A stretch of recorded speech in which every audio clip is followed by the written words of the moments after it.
गर्भवती खरगोश की कहानी। ये बहुत समय पहले की बात थी। भीमापुर के जंगलों में एक खरगोश रहा करती थी। वह खरगोश गर्भवती भी थी, इसलिए ज्यादातर वह अपने घर में ही रहती थी, लेकिन कभी-कभी बाहर आकर खाने की तलाश में जाती थी। उसी जंगल का राजा शेर बहुत ही अच्छा था, किसी को भी बिना वजह के मारता नहीं था। राजा शेर को एक दिन बहुत भूख लगी थी और उसने खरगोश को देख लेता है। उसको खाने के लिए सोचता है। अरे खरगोश, आज मुझे बहुत भूख लगी है और कोई भी जानवर नजदीक दिखाई नहीं दे रही है, इसीलिए आज तुम्हें मेरा शिकार बनना है। तभी खरगोश ने भारी मन से रोते हुए ऐसी बोली, अरे महाराज, आप बोलो तो मैं अपने जान देने के लिए भी तैयार हूँ, लेकिन मैं अभी गर्भवती हूँ। मेरे पेट में छोटे छोटे बच्चे हैं। मेरे लिए ना सही उन छोटे बच्चों के लिए मुझे छोड़ दो। खरगोश की बात सुनकर शेर की आंखों में आंसू आ जाते हैं और शेर प्रतिज्ञा करती है कि वह उसको नहीं मारेगा, बल्कि उसकी रक्षा भी करेगा। तभी से शेर खरगोश से दोस्ती करने लगी, उसी के साथ रहने लगी। ऐसा ही कुछ दिन बीत गए और खरगोश ने 5 छोटे छोटे खरगोशों को जन्म दिया।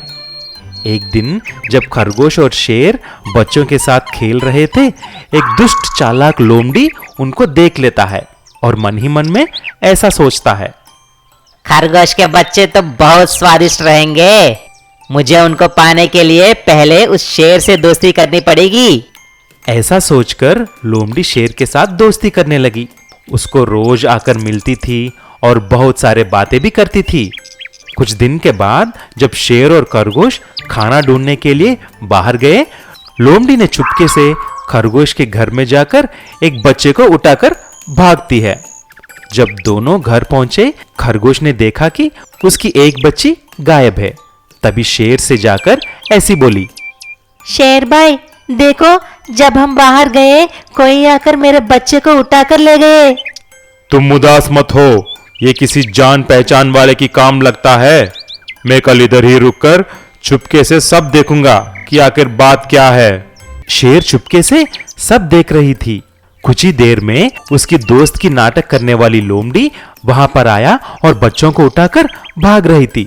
लेकिन शेर, जो ये सब चुपके से देख रही थी, लोमड़ी का पीछा किया और उसको पकड़ लिया और खरगोश की बच्चे को बचा लिया। फिर एक ही पंजे से उस लोमड़ी को मार देता है। ये सब दूर से देखकर खरगोश बहुत खुश हो जाती है। तुम्हें मेरा बच्चे को बचाने के लिए बहुत धन्यवाद भैया। मैं तुम्हारी जिंदगी भर आभारी रहूंगी। इसीलिए हमको सावधान रहना चाहिए कि हम किससे दोस्ती कर रहे हैं। कुछ दोस्त हमको हानि भी पहुंचा सकते हैं। ऊंट का लोमड़ी को सबक। एक बड़े से जंगल में लंबू नाम का एक ऊंट और पीलू नाम का एक लोमड़ी रहते थे। वह दोनों बहुत अच्छे दोस्त थे। वह दोनों जब भी जहां भी जाएं, साथ ही जाते थे। जब भी पीलू लोमड़ी को कुछ फल खाने की जरूरत होती, तभी लंबू उसको पेड़ों से फल तोड़कर देता था। ऐसा ही वह दोनों बहुत अच्छे से रहने लगे। बहुत दिनों से पीलू को तरबूज की खेत में जाकर मीठी मीठी तरबूज खाना था, लेकिन तरबूज के खेत में जाने के लिए एक बड़े गहरी नदी को पार करना था। मगर पीलू को तो तैरना नहीं आता, इसीलिए वह उसके दोस्त लंबू की मदद मांगी। अरे ओ लंबू, मैं बोल रहा था ना, वह तरबूज का खेत वह नदी के उस पार है। तुम मुझे तुम्हारी पीठ पर उठाओ और मुझे वहां पर लेके जाओ। हम मजे से तरबूज खा सकते हैं। ठीक है भाई, मेरे ऊपर चढ़ो, मैं अभी तुमको उस पार लेके जाऊंगा। ऐसा बोलते ही पीलू लंबू पर चढ़ जाता है और लंबू उसे उस पार लेके जाता है। वहां जाकर देखा तो खेत में बड़े बड़े तरबूज थे। दोनों एक साथ उन तरबूजों को खाने में लग गए। दोनों पेट भर के खाना खाया। कुछ देर के बाद पीलू का पेट बहुत भर गया था। इतना भर गया था कि वह मजे से गाना गाने लगा। अरे मेरा पेट, अब कुछ भी खाऊंगा तो मेरा पेट फट जाएगा। मेरा पेट फुल हो गया, अभी फट जाएगा। मेरा पेट फुल हो गया, अभी फट जाएगा। पीलू का गाना सुन के उस खेत का मालिक वहां पर आ जाता है। उसके हाथ में बहुत बड़ा डंडा था। उसको देखकर पीलू घबरा गई और लंबू को छोड़कर झाड़ियों में जाकर छुप गई।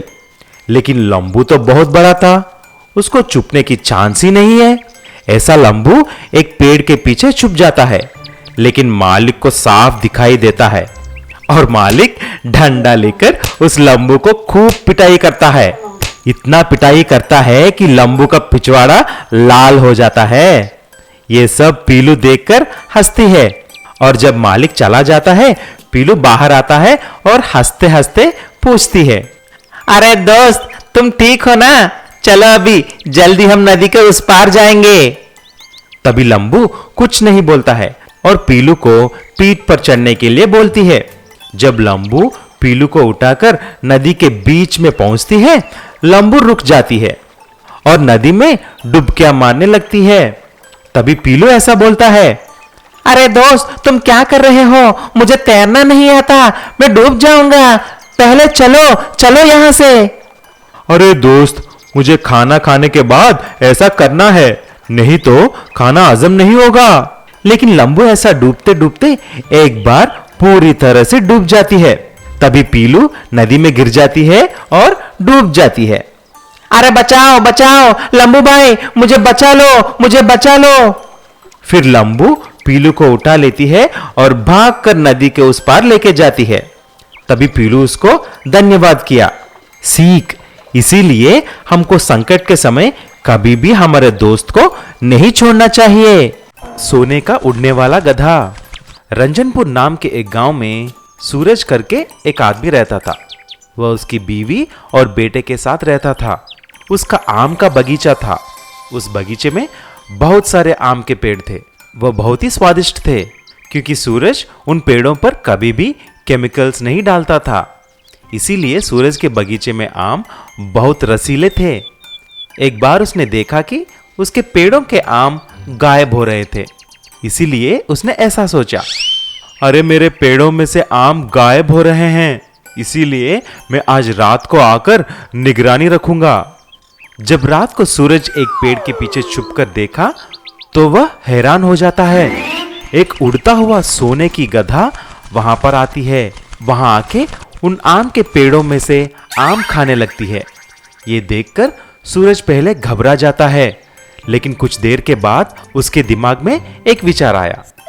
मुझे ये देखना है कि ये उड़ने वाला सोने की गधा कहां से आ रही है, इसलिए मैं इसका पूंछ पकड़कर इसके साथ ही जाता हूं। सूरज ने धीरे से आकर गधे का पूंछ पकड़ लिया और उसके साथ उड़ने लगा। थोड़े देर उड़ने के बाद गधा और सूरज एक अद्भुत जगह आते हैं। वहां पर सब कुछ सोने का था। तभी सूरज लालच में आकर एक थाली में कुछ सोने का पत्थर डाल देता है और जब फिर गधा वहां से उड़ने लगा, तभी उसकी पूंछ पकड़कर सारा सोने के साथ सूरज फिर बगीचे में आ जाता है। घर जाकर सारी बात बताता है।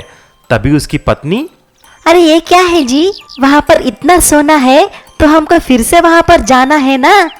जाकर जितना सोना हो सके उतना ज्यादा सोना लाएंगे, हमको करोड़पति बनना है ना। तभी सूरज हाँ बोल देता है। अगले दिन रात को सूरज, उसकी पत्नी और उसका बेटा उस आम के बगीचे में जाकर छुप जाते हैं और सोने की गधे की इंतजार करते हैं। जब गधा वहां पर आता है, धीरे से सूरज उसकी पूंछ पकड़ लेता है और फिर उसकी बीवी सूरज की पैर पकड़ती है और उसका बेटा अपनी माँ का पैर पकड़ता है और गधे के साथ उड़ने लगते हैं। लेकिन बीच में उसकी बीवी ऐसी बोलती है, अरे सुनो जी, मेरे हाथ बहुत दुख रहे हैं, और कितना दूर चलना चाहिए। अरे तुम चुप रहना। कुछ देर के बाद उसका बेटा ऐसा बोलता है, अरे पापा, मुझे अभी सुसु करना है, कर दूं क्या? किसी के सर पे गिरा तो? सब के सब पागल निकले हैं, मेरा दिमाग खा रहे हैं। तुम और तुम्हारे बेटे को एक तमाचा दूंगा, चुप रहो। ऐसा बोलकर सूरज ने गलती से हाथ छोड़ दिया। तभी सभी आकर एक तालाब में गिर जाते हैं। तभी गधा उड़ते हुए आकर ऐसी बोली, सुनो सूरज, पहले और दूसरे बार भी मुझे मालूम था कि तुम मेरे पूंछ पकड़कर मेरे साथ आ रहे हो, लेकिन तुम्हारा लालच ही तुमको धोखा दिया है। जो है उसी से संतुष्ट रहो, तुम्हारा जीवन अच्छा रहेगा। ऐसा बोलकर गधा वहां से चला गया। उड़ने वाला गाय। रुद्रपुर नाम के एक गांव में एक ऋषि थे। ऋषि के आश्रम में बहुत सारे पशु पक्षी भी थे, लेकिन स्वामी जी को सबसे ज्यादा एक गाय लक्ष्मी से बहुत लगाव थी। लक्ष्मी को स्वामी जी स्वयं दाना डालते थे, घास भी खिलाते थे और बहुत प्यार से देखते थे। स्वामी जी को सेवा करने के लिए एक आदमी भी था जिसका नाम पांडु था। पांडु स्वामी जी का और सारी पशु पक्षियों का भी देखभाल करता था। एक दिन स्वामी जी पांडु से ऐसा बोले, पांडु, अब मुझे कैलाश पर्वत जाकर तपस्या करने का वक्त आ गया है। अब तुम्ही को इस आश्रम का देखभाल करना है। और लक्ष्मी के बारे में एक बात कहना भूल गया, क्योंकि लक्ष्मी अभी बहुत बूढ़ी हो गई थी। उसको मैंने एक वरदान दिया है। उसके पीठ पर 3 बार हाथ फेरने से उसके पंख निकलाते हैं और वह उड़ सकती है। इस तरह उसको खाना ढूंढने में आसानी होगी। जैसे ही स्वामी जी उसके पीठ पर 3 बार हाथ फेरे, लक्ष्मी का पंख निकल आए और उसे देखकर पांडु दंग रह जाता है। ठीक है स्वामी जी, आप बेफिक्र रहिए। आपकी कमी इन प्राणियों को महसूस नहीं होने दूंगा, ये मेरा वादा है। ऐसा बोलते ही स्वामी जी निकल गए। कुछ दिन तक पांडु सभी पशु पक्षियों को अच्छी तरह देखने लगा, लेकिन उसकी मन में लालच की वजह से एक बुरी ख्याल आता है। पांडु उड़ती हुई गाय को एक सर्कस कंपनी में बेचकर पैसे कमाना चाहता था। उसके दोस्त बिरजू को बुलाया और ऐसा बोला, अरे बिरजू, मुझे एक सर्कस कंपनी वाले से बात करनी है, कोई मालूम है तुम्हें? पांडु, गांव में अभी एक सर्कस चल रहा है, चलो चलते हैं वहां पर। पांडु और बिरजू वहां जाकर सर्कस मैनेजर से उड़ती हुई गाय के बारे में बोलते हैं।